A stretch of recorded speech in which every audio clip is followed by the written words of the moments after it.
Now there was a king a-sleepin' in his garden all alane, when his brother in his ear poured a wee bit of bane. He stole his brother's crown and his money and his widow, but the dead king walked and got his son and said, "Now listen, kiddo, I've been killed and it's your duty to take revenge on Claudius, so kill him quick and clean and show the nation what a fraud he is." The boy says, "Right, I'll do it, but I have to play it crafty, so no one will suspect me, I'll kid on that I'm a dafty."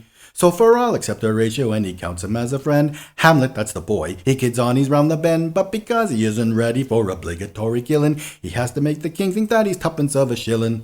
Takes a mickey of Polonius, treats poor Ophelia vile, tells Rosencrantz and Guildenstern that Denmark is a child. Then a troupe of travelling actors like 784 arrived to do a special one-night gig in Elsinore. Hamlet, Hamlet loves his mommy, Hamlet, Hamlet acting balmy, Hamlet, Hamlet hesitating, wonders if the ghost a cheat, so that's why he is waiting.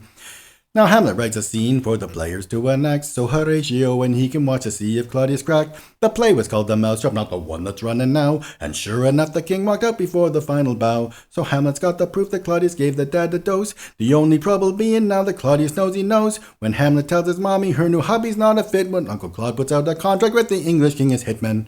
When Hamlet killed Polonius, the concealed corpus delicti was the king's excuse to send him for an English hempen necktie, with Rosencrantz and Guildenstern to make sure he got there. But Hamlet jumped the boat and put the finger on that pair.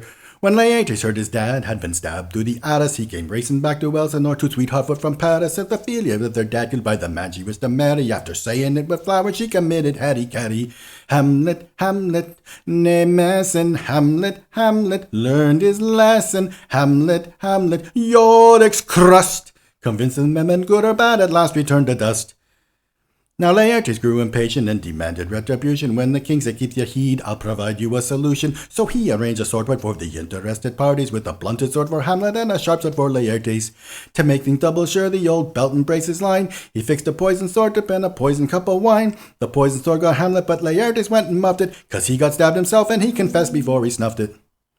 Then Hamlet's mommy drank the wine, and as her face turned blue, Hamlet said, "I think the king's a baddie through and through." And Saturday damned name were his words to be precise. He made up for hesitating once by killing Claudius twice.